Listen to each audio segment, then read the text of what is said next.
and as I said, or you showed in the picture before, what I've done is I added a bit of Tylo in it last night so that it firms up a little bit more for me. Sometimes I mix it with a bit of Renshaws flower modelling paste. So I just need to roll this out just a little.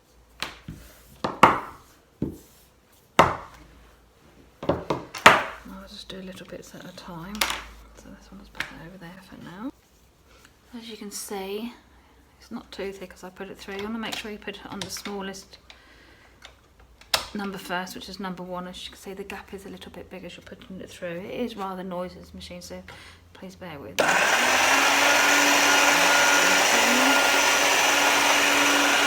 And then just keep turning the number higher. Make sure you are holding the paste as you go through, because you don't want it to land on the bottom and then all get curled up.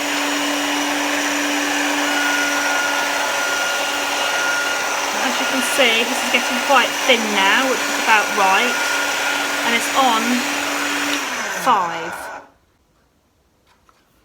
When you're doing ruffles, the key is to have as much paste as you can prepped, ready to go as possible. So I'm going to be cutting these out here. So you have your icing ready to cut out. So these 2 pieces here that I have here, what I'll do with these is I'll just cover these with plastic.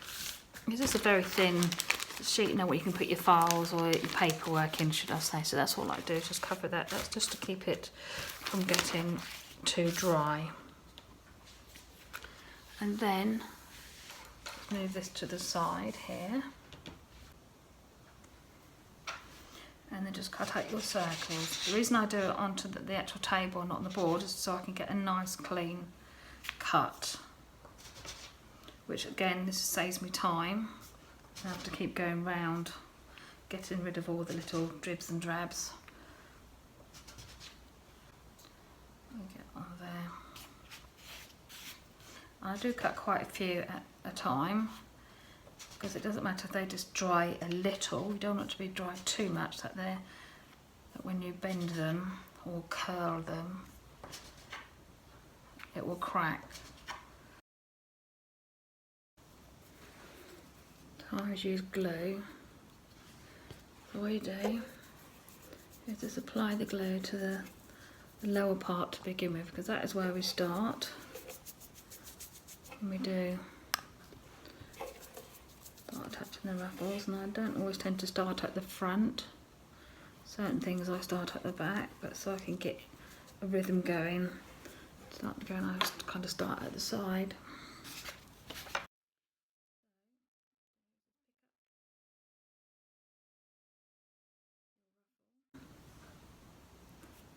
Pinch, maybe turn a little bit.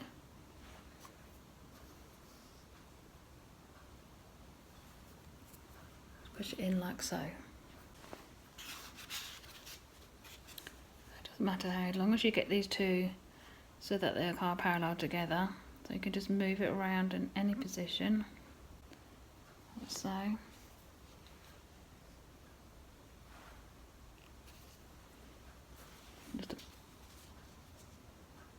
Sometimes I'll put them in just like that. Use the thinner part as well, so you can get in without ruining your...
you get around the other layers, you'll see that the ruffles are starting to dry, therefore easier to apply. Instead of making a great big stack of them to begin with, they'll just flop. So you want to make sure that they keep their shape if possible, or most of their shape anyway, whilst you're doing this. And so because these have all dried, they're fitting on there nice and easy.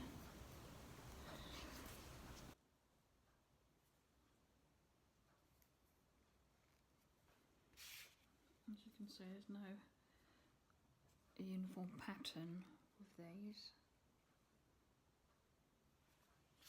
As long as they give that nice natural look of ruffles with a bit of movement.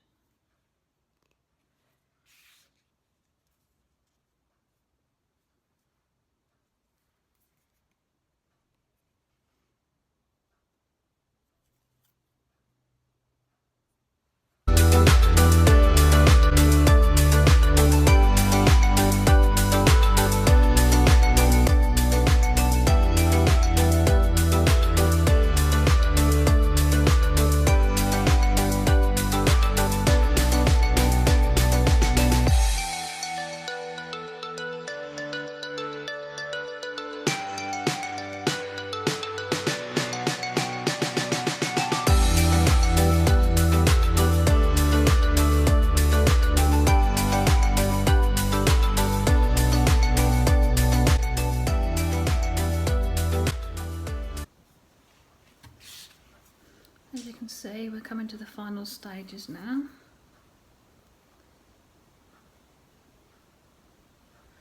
So just filling in all these little gaps that you have here.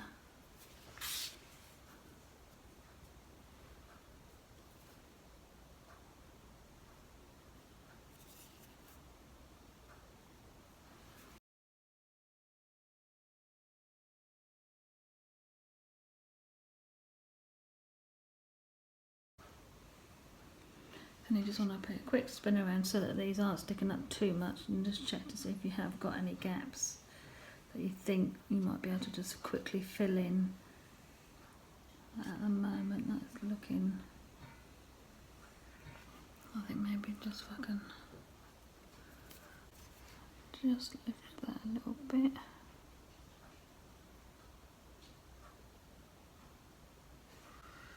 I think that'll be alright, and there you have your ruffles.